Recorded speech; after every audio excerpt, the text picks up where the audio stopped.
You guys are a buzzkill. We're celebrating a great budget.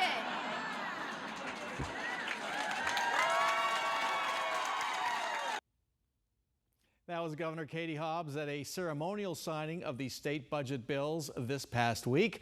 Hobbs joked about reporters asking her tough questions and killing the buzz in the room. So our conversation started with me giving the floor to the governor to explain what's in the budget. A couple of footnotes. You'll hear that we spoke before the Republican Congress passed the Trump budget, and our conversation was edited for length.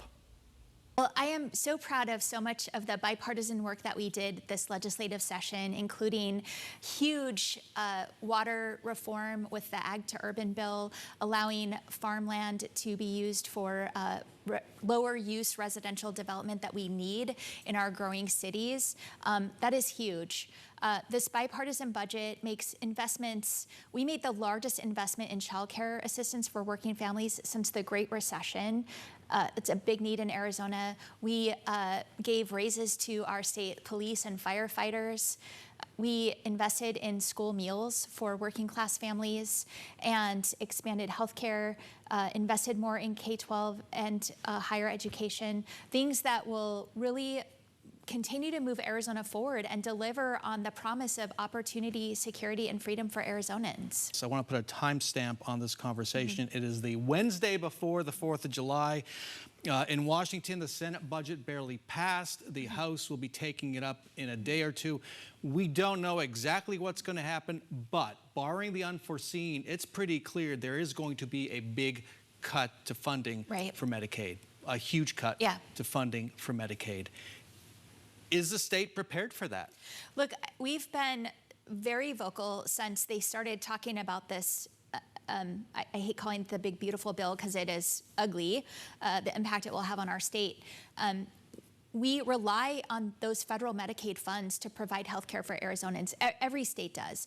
I don't think there's a state who has the capacity to backfill those cuts, and that's going to be devastating for Arizonans. When we did Medicaid expansion, we had those conversations about what these funds would mean. It was keeping rural hospitals afloat. And let's talk about that economic picture, because when we talk about people losing their health care, it's not just those Medicaid beneficiaries. It's people in those rural communities that rely on these hospitals or these health centers that will lose funds and possibly have to shut their doors. That means access to health care for everyone is more difficult. It's more expensive. People are going to get their care in more expensive emergency rooms rather than preventative care. It is bad for all of Arizona, not just for those hundreds of thousands of Arizonans who will directly lose their health care. Jan Brewer expanded Medicaid. She also, after cutting it deeply during the Great Recession, she told me a month or so ago that if these cuts go through, people will die. People will die so some billionaires can have extended tax cuts. And it's easy to say that, but I really wonder, as you think about that, as that settles in, how much does that weigh on you as a governor who might have to make those cuts? I mean, it is. I want to ask those members of Congress right now who are voting on this bill how much it weighs on them, because we share constituents. It's not like they're doing this to people in Arizona. These are their constituents, and they're making these life and death decisions that will impact us in huge ways. And I have made the case over and over again. They know the numbers, they know the impact, and yet they're taking this vote. Let's move on to the session. Some people called it one of the craziest they've ever seen. You've been at the Capitol for more than a decade. Yep. How would you rate it? You know, it was a great session in terms of what we got done. I'm really proud of the bipartisan legislation we were able to pass, the water legislation I just mentioned, keeping the Diamondbacks here, keeping Axon here, and the budget that really delivers for critical needs in Arizona. You've been targeting school vouchers in every budget, in every state of the state. You have not been able to rein it in. Is it time to just give up and say it's a reality, going on 10% of the K-12 population, it's here to stay? Look, I am not going to stop fighting for accountability and transparency in the way that we spend taxpayer dollars. And reporting over and over again has shown that these ESA vouchers are being used for things that most taxpayers don't support. And there should be reasonable guardrails on what those can be used for. There should be reasonable guardrails on income eligibility. Right now, the majority of those vouchers are going to private school kids in Paradise Valley whose parents can already afford private school. You've made that case for 3 years.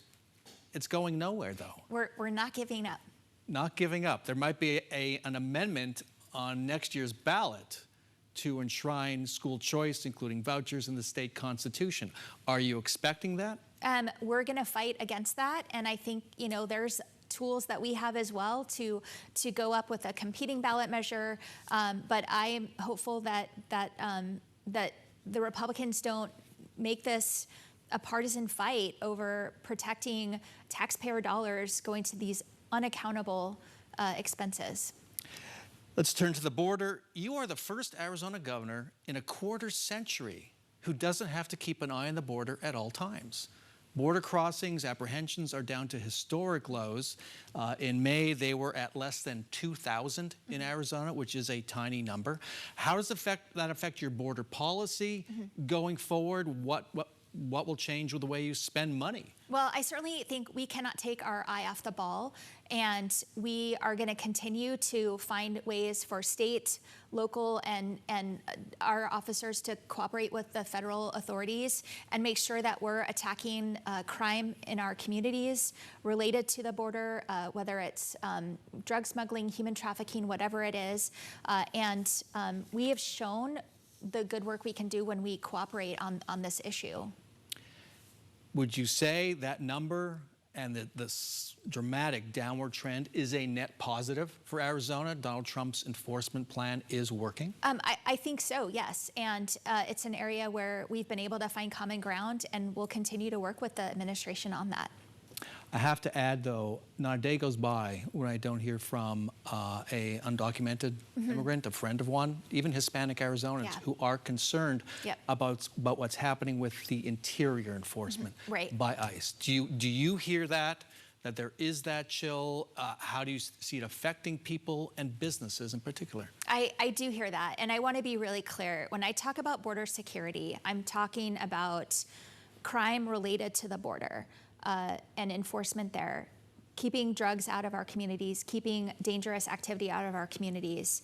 And I have been unequivocal about not supporting the indiscriminate immigration enforcement that is putting communities in fear, that is going after dreamers, it's going after people without regard to any constitutional rights. And that puts all of us in danger. But So no, I'm not supportive of those policies, and we're going to do what we can to protect Arizonans.